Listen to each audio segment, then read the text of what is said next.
Hey everybody, Ryan here. Alright, gonna be doing the Pittsburgh Penguins season preview today. Alright, if you are watching this, thank you for watching. If you're a subscriber, thank you for subscribing. If you're not a subscriber, hit that subscribe button, hit that notification bell so you know when I drop new videos. Alright, after that, on the Pittsburgh Penguins season preview. Alright, this year they've added Jordan Nolan on PTO. Probably not gonna make the team as my guess, but he still was added for that. Cody Ceci, 1 year, $1.25 million. Mark Jankowski, 1 year, $700,000. Evan Rodriguez, they acquired via trade after trading him away. Josh Curry, 1 year, $700,000.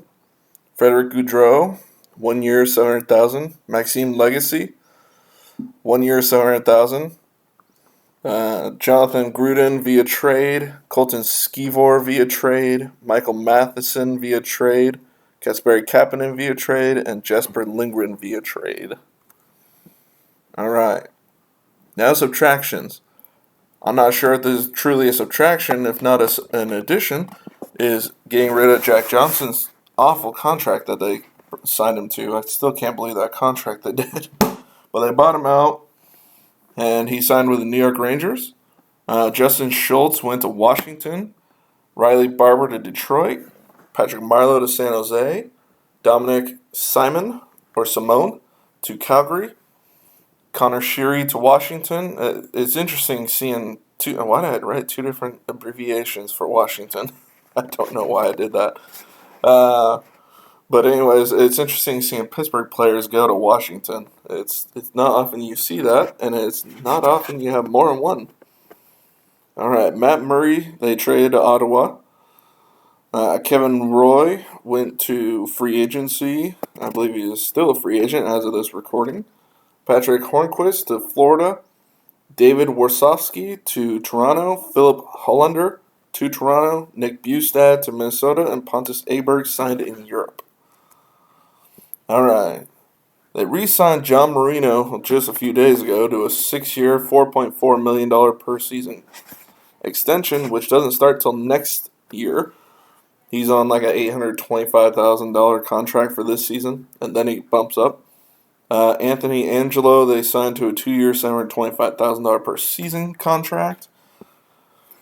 Sam Lafferty, 2 years, $750,000. Those two are probably mostly going to be minor leaguers, like I imagine. Tristan Jerry, 3 year, $3.5 million per season, and Jared McCann, 2 year, $2.94 million per season.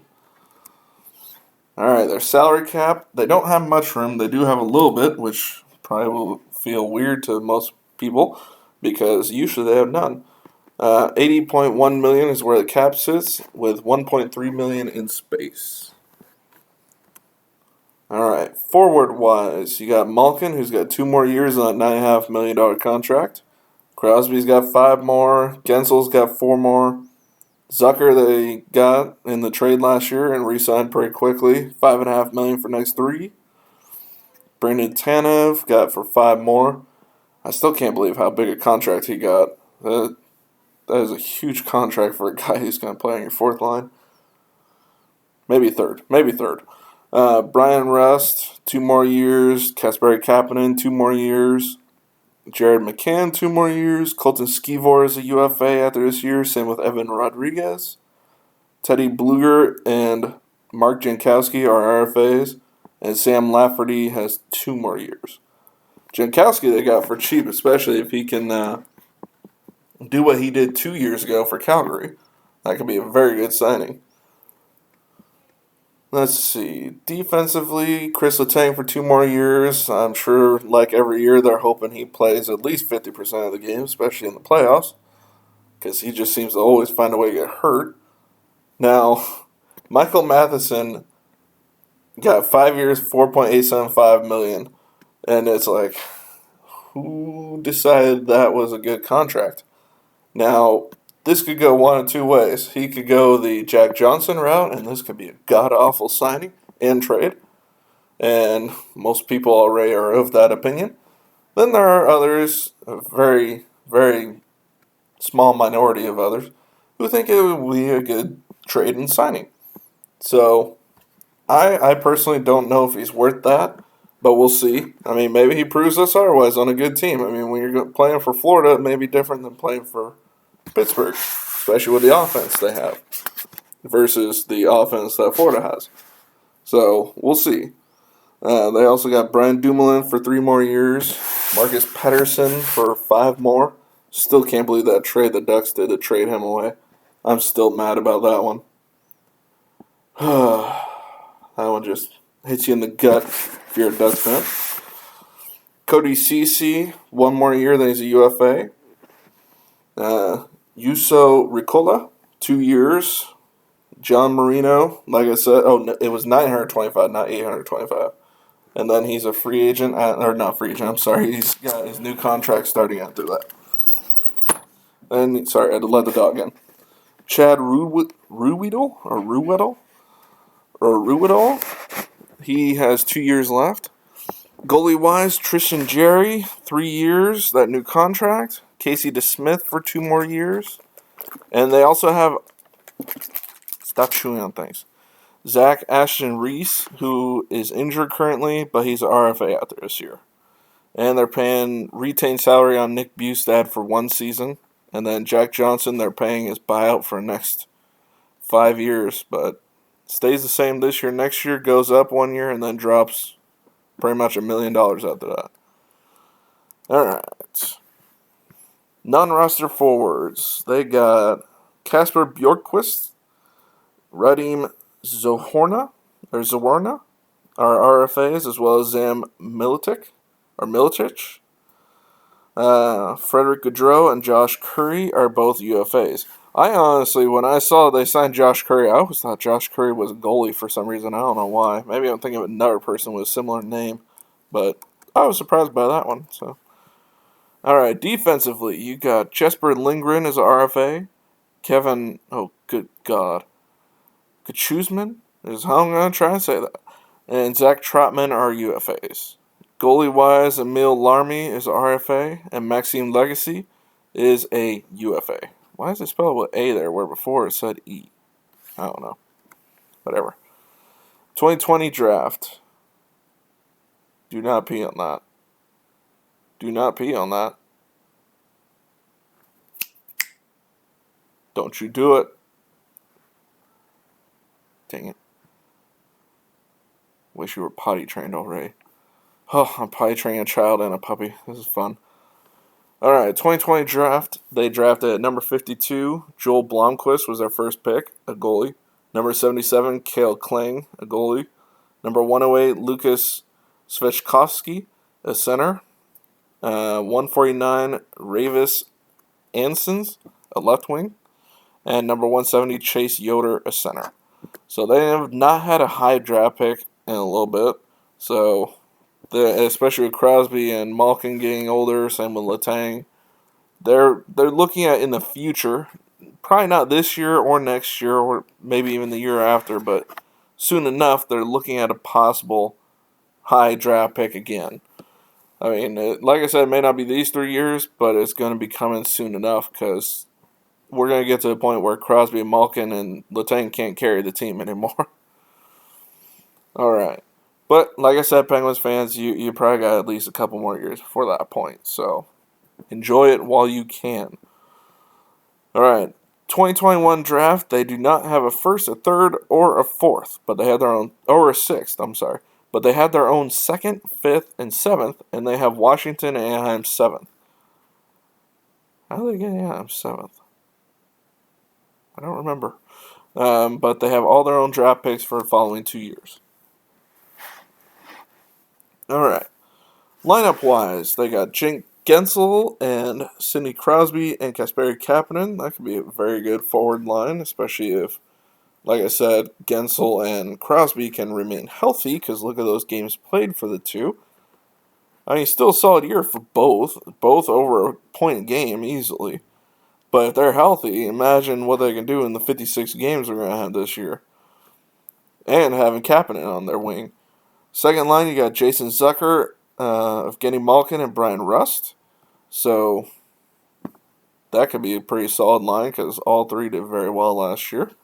I mean, Zucker did really well when he came over, so I wouldn't be surprised if at points you see him playing over on this first line instead of Kapanen and having Kapanen play right and switching Russ to left wing on this line. You could see that flip around. I mean, they may change the lines all throughout the year, and it may be a rare occurrence when they do it too. Or they may never do it. Do not tear apart your cage, please. Stop that. Thank you. Puppy chews on everything. Just to let anybody know who has never had a puppy. All right. Third line, Jared McCann, Mark Jankowski, and Evan Rodriguez. I am surprised they have Evan Rodriguez playing. Well, that's probably because Ashton Reese is hurt. Okay, never mind. Makes sense. Colton Skivor, Teddy Bluger, and Brandon Tanev. I did not even know Bluger played for them last year. Wow. I did not watch many Penguin games last year, not going to lie to you. I think I watched them when they played San Jose, when they played Anaheim, and definitely when they played Philly. Maybe some with the Rangers, I think. But that was about it. Back to chewing on your kennel, huh? Yeah, I caught you. All right, defensive-wise, you got Brian Dumoulin and Chris Letang. I'm surprised. Oh, Dumoulin was hurt last year. That's why his points were so low. Letang actually played quite almost all the games last year. Wow, that was a fairly healthy season for him. Good on him. Glad to see that. Like I said, I only seen by hurt, but when you're often injured, you're often injured. Marcus Patterson and John Marino. It's a pretty solid second pair, especially if Patterson and Marino keep advancing the way they look like they're going to. Michael Matheson and Cody Ceci as a third pair. Why are you paying someone $4.875 million a season to play your third pair? Actually, maybe he's better than I thought. I didn't realize he was only -1 last year, especially on Florida. That's not that bad. 20 points? Okay, maybe he might do good. Cody Ceci has not gone the way everybody thought he was going to when he was drafted. Still chewing on that. Dang. Goalies, you got Tristan Jerry, and you got Casey DeSmith. So those guys, I thought DeSmith played last year. Maybe it was in the playoffs. Zach Austin Reese. I don't know if Ashton Reese. I'm sorry. I don't know if it's a season-long injury or if it's short-term. But when he comes back, I'm sure he'll be playing either third or fourth line. Scratches, you got Sam Lafferty, Anthony Angelo, and I got cut out by this. Oh, my loading screen showed up there. Juuso Ricola. All three played for him last year. Lafferty, 13 points and 50, 1 point for Angelo and 8, and 7 points and 36 for Ricola. I remember seeing Ricola. I want to say he played a game against the Ducks, I want to say, and he looked like a pretty good defender when I saw him. So he may be playing games, especially if CC falters, or if Letang gets hurt. Like I said, I'm not hoping that. It's just when you're often injured, you're often injured. It's like when Crosby gets a concussion at some point this season because he always seems to. All right, taxi squad. Let's see. No one screams out anything. I mean, Ruido played for him last year, 41 games, 6 points. Not bad. Train camp, you may see Samuel Poulin play. His dad used to be an NHLer for sure. I remember seeing him with Quebec and Montreal back in the day. Drew O'Connor's one of our top prospects. Maybe gets a look this year. Zach Trotman's played games. Like I said, 8 games last year, but he's played games for quite a few years now. Let's see. Nobody on the non-roster. Loaned. Let's see. Casper Bjorkquist could possibly play at some point in the future. Jonathan Gruden, the guy in the trade, is one of their top prospects, but he's signed, so he's not in college. Okay. I saw Caulfield. I thought Cole Caulfield. I'm like, wait, when did he go there? No, Judd Caulfield, different person. Don't know if they're related or not. Don't ask. I don't know. Do look it up online because I am not sure, to be honest with you. Pontus Aberg, I thought he signed in Europe. Why is he on the reserve list? Well, played 5 games at 1 point for him last year. All right. Top prospects: Sam Poulin, is how I saw it announced when he was drafted. So if it's incorrect, blame the TSN guys. Don't blame me. 77 points, because when it was his dad, they always pronounce it Poulin. So blame TSN.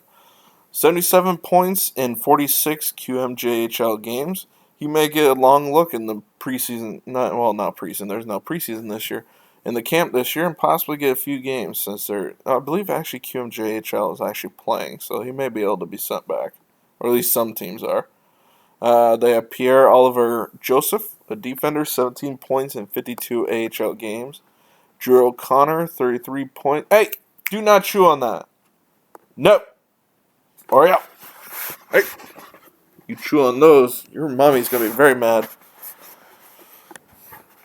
Alright, Nathan Lagar, a right winger, 71 points in 61 QMJHL games. Anthony Angelo, 1 point in 8 NHL games and 25 points in 48 AHL games. Yes, play with a cat. Please have fun. Let's see. That is my water cup. Thank you very much. Casper Bjorkquist, your water's over there. Left winger, Emil Larmy, a goalie. Jonathan Gruden, left wing, and Jordy Bellarive, a center. Like I said, I'm a face person, not a named person, so I'm sorry ahead of time about the names.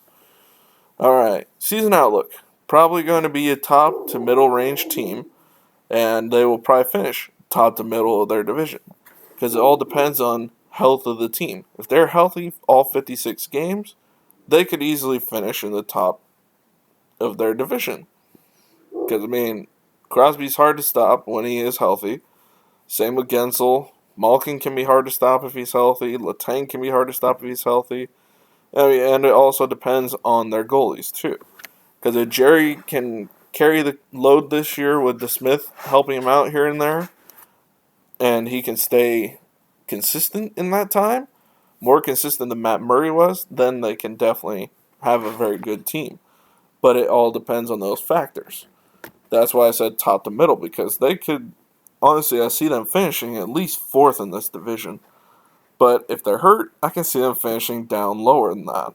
Because I finally found out how the playoffs are working with these. It's the top 4 teams playing in each division will be going to the playoffs. So, North Division, good luck.